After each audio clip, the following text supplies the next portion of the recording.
Alright, so here we are outside the garage. It's a little bit windy today.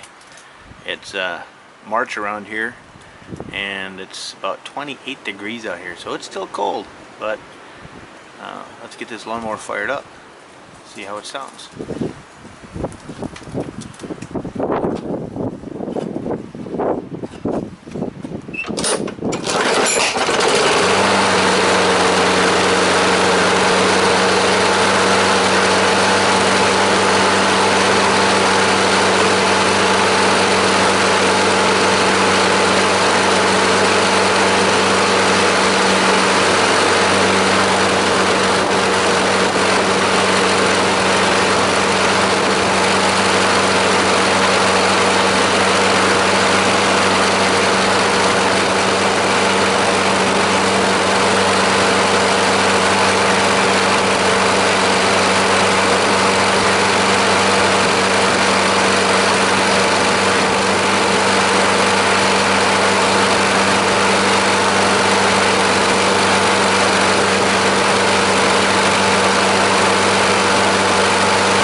So there we go.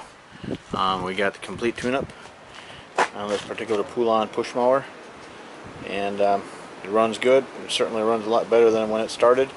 You saw that I checked the RPMs. The RPM's right around 2,900. 2,900 is good for this little engine. So I suspect my friends wait another 13 years to have it tuned up. I really hope not. Thanks for watching.